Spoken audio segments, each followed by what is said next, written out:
Thank you for listening to the Matt's Movie Reviews podcast, available on Podbean, Apple Podcasts, Spotify, Google Podcasts, and Amazon Music. Also, please follow Matt's Movie Reviews on Facebook, YouTube, LinkedIn, Instagram, X, and Rumble. And of course, be sure to visit mattsmoviereviews.net for the latest reviews, top 10 lists, and more. Now, onto the show.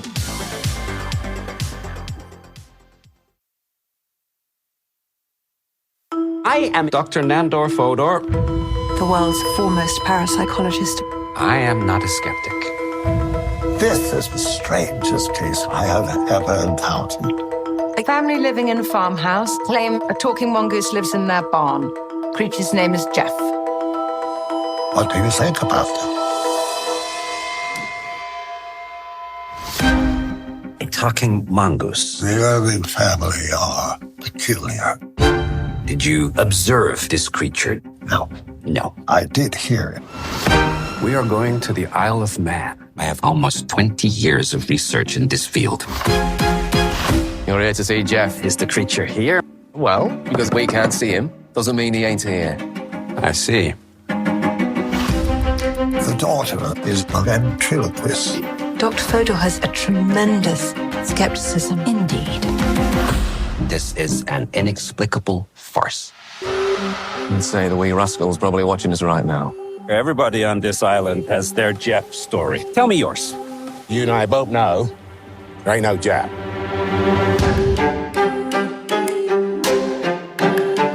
Garden State, clear state. Can you tell him to come out so we can see him? Is that him there? What is the Irving's motive? It strikes me as con artists.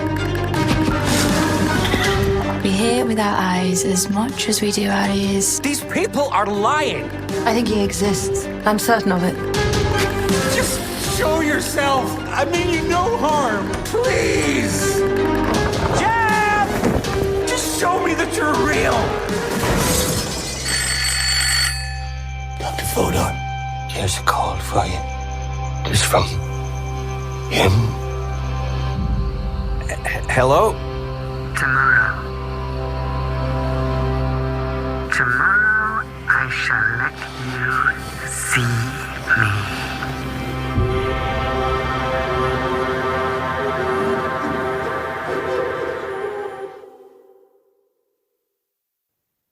Hello and welcome to the Matt's Movie Reviews podcast. I am your host, Matthew Pejkovic, and this is episode number 554. Releasing September 19 on digital is Nandor Fodor and the Talking Mongoose, a dramatic comedy based on true events in which famed parapsychologist Nandor Fodor traveled to the Isle of Mann to investigate the peculiar case of a talking mongoose named Jeff.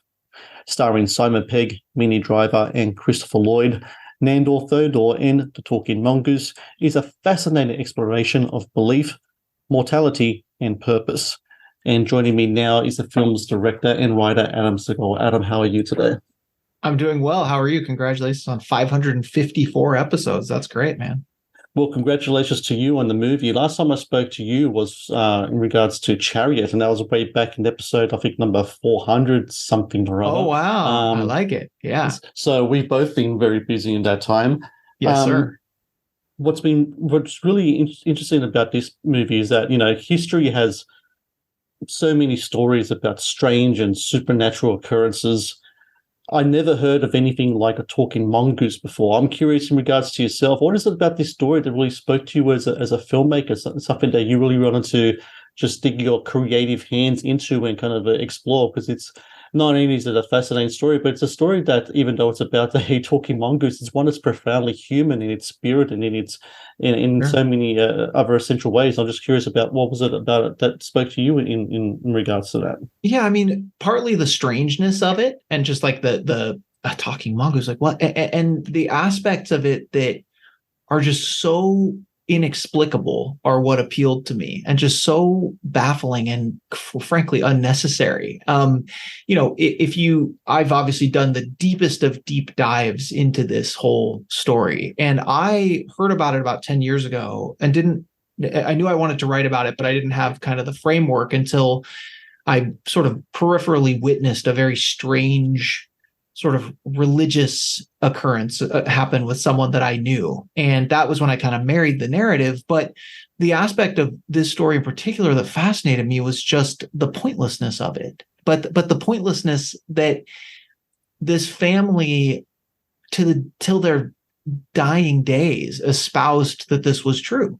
And it was clearly not. I mean, if you look at it from a a logical perspective, everyone who went out there said, okay, wait a minute, this is BS. But they would sue anyone who said that they were lying, and they espoused it again, like just fervently and they never once finally admitted that it was a hoax. So there's a great line in the movie, and I think it's one of my favorite lines I've heard this year, where one of the characters says, "We hear with our eyes as much as we do with our ears." And I think that's a really potent kind of like to the whole kind of like story of Jeff, the talking mongoose, and these characters, that have, and these people that are engaged, I guess you could say, with him, in that a lot of times our belief is, a lot of times our perception as a world is as much framed by our beliefs as it is the other way around. And I think that's a really kind of incredible thing. I remember one time I spoke to a documentarian. He did a documentary about a neurologist, and like his whole purpose of his life is to delve into what is it about our beliefs that kind of change our world. I mean, you can have two people look at the same thing and they might see the same thing, but they might take two different things about the same thing by who they are based on the culture, how they're raised, religious beliefs, etc. What do you think that when it came to the case of Jeff, that it was that kind of thing happening where people were kind of like projecting their own insecurities, their own faiths and everything else onto this creature in a certain way? And do you think us as audiences are going to do the same with your film as well? Yeah, in some ways, there's almost like a culty aspect to it. Like you're interesting if you're seeing this mongoose. You're one of the elite. You're one of the people who have encountered Jeff the mongoose, and I think that probably explains a lot of it. Is especially at the time that it took place, obviously long before social media and all that kind of stuff. It made you interesting. It was like, yeah, my neighbor's got a talking mongoose that lives in these walls, and I saw him and I met him, and his name's Jeff, and he insulted my sister. I think that definitely created sort of an odd like desire to believe in some ways. And what's funny about that line, about we hear with our eyes as much as our ears, that's true. And not even from a forget the philosophy, from a scientific perspective, we actually, sound doesn't come from anywhere. It doesn't, like, it's not directional. You know what I'm saying? Like, if something is sound is a wave that you hear it and it's either louder or softer. That's it. It only has that modality. It doesn't actually come from a certain direction like light. It's different. And so a lot of where a sound comes from is where we look at it. And so that fascinated me to think with that concept. And then obviously I did think about it with the perspective, as you said, of like how we believe we see what we want to see a lot of times and believe what and it is heavily impacted by our beliefs. And like you said, two people can look at the same thing and see something completely different because they just refuse. And I think that, like, it's one of the most difficult things in the world to just look at something or someone for exactly what it is and just acknowledge it for exactly what it is. The Matt's Movie Reviews podcast is brought to you by TeePublic. TeePublic is the world's largest marketplace for independent creators to sell their work on the highest quality merchandise. With over 1.2 million designs, TeePublic is sure to have something you love. Please support Matt's Movie Reviews on Patreon. Get access to exclusive content, request movie reviews and top 10 lists, and help support my work. Please click on the Patreon link in the description below. I'm a Catholic. I go to Mass, and throughout the whole Mass, there are three words that always stick with me whenever I leave church, and it happens during the Eucharist. The priest holds up the host and he says, the mystery of faith. And I always love hearing that, the mystery of faith. In one way, there's something, of course, mysterious about it, but there's something kind of, I don't know, consoling about it as well. There's something that you can live in it. There's something that you could take away from that as well. When it came to the mystery of faith, when it came to the story of Jeff and other stories similar to that, what is it about the mystery of faith that speaks to you as a filmmaker? Because not only are you talking about faith in this movie in a certain context, but you're talking about how faith kind of like deals with more mortality as well, and purpose in life as well. What fascinates me the most about faith is its relationship with happiness and peace, because I am the opposite. I'm not a Catholic. I'm a what I would call a spiritual atheist, where my general philosophy is that I think that there's, more than this, but I don't know what it is. And I'm okay with that. So I don't know if it's agnosticism or whatever it is, but I don't subscribe to a particular faith because I've never had that like definitive moment where something was proven to me. But with that said, that doesn't necessarily give me comfort, doesn't make me happy. Like I use this very sort of broad kind of silly example of like, okay, like you as a Catholic believe or I assume that you're going to go to heaven essentially, when you die. Nothing would make me happier than to believe that. I mean, I've lost people very close to me even recently, and I would love to believe that. And I just can't. There's something about it. The rational aspect of my mind won't be quiet and will allow me to believe that.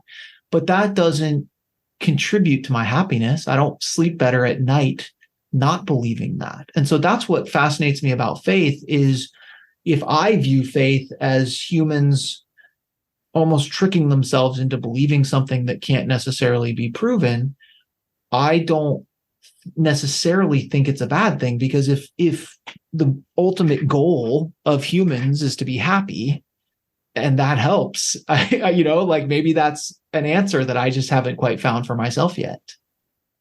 I wanted to talk about when Jeff speaks in the movie. He speaks in riddles, in poems, in proclamations. Yeah. When it came to doing the dialogue for Jeff, what do you draw from to when creating, the way that he speaks and how he speaks to people? Well, a lot of that is from actual documentation. So a lot of that is from the notes of Dr. Harry Price and Dr. Fodor and people who investigated Jeff. So a lot of those are taken directly from what, really quote unquote happened.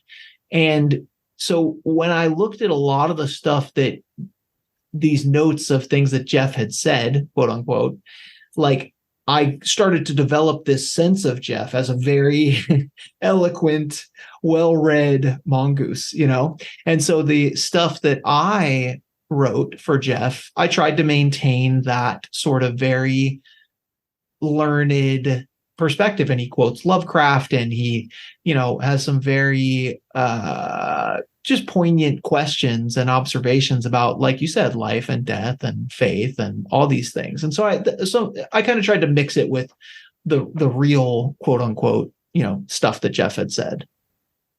Jeff was not above using technology to put his point across. At one point, he actually phones Nandor Fodor in the movie. If Jeff was around today, do you think Jeff would have a Twitter account? Jeff does have a Twitter account.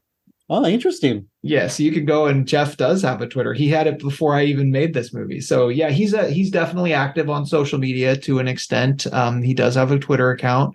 I mean, I think Jeff would be a TikTok star if he was around today. I think he's interesting enough that the kids would like him. Oh my God, that's so funny. I'm just imagining him doing one of those kind of what's that fashion store in that the Kardashians did advertising for Balenciaga or something like that. Oh, Balenciaga. Yeah, imagine him doing that. Yeah, campaign influencer. Jeff could become an influencer. I think he develops a cocaine habit. He marries a model. They divorce. He's got some Jeff kids. I could see Jeff in modern society today. I think that's probably his path.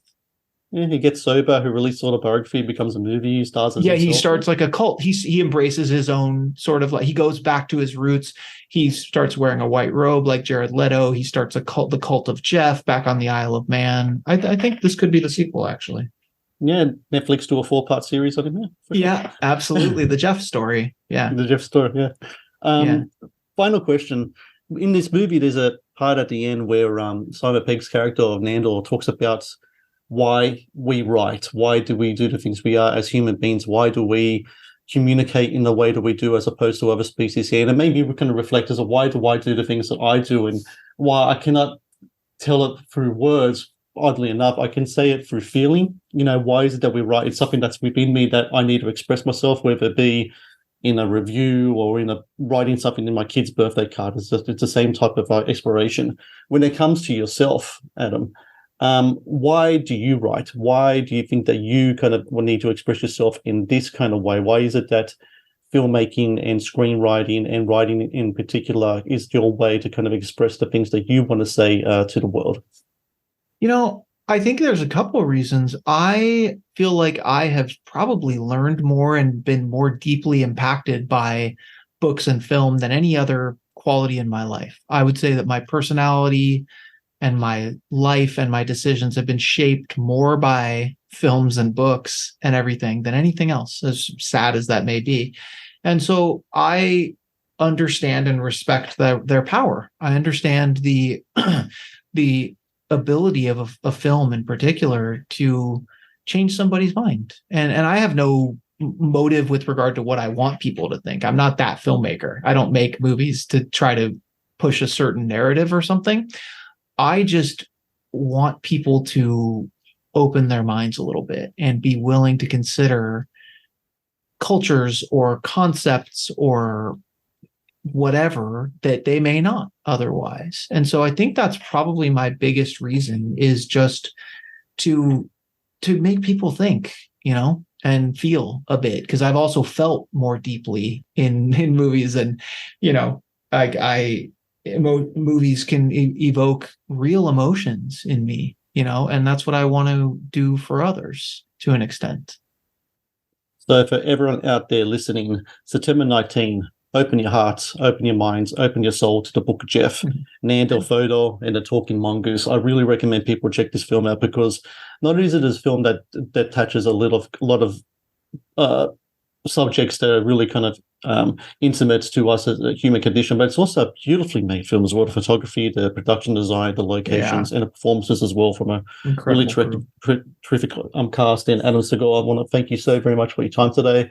Great to talk to you again. Just like Chariot beforehand, this film really made me reflect and made me think, and I can only appreciate that so much. And I thank you so much for your time, and best of luck with the film's digital release. Thanks for having me on again, man. Take it easy. Thank you for watching the Matt's Movie Reviews channel. Please subscribe for more reviews, podcast interviews, and exclusive content. Also, if you would like to request a review and support my work, please join my Patreon via the link in the description below.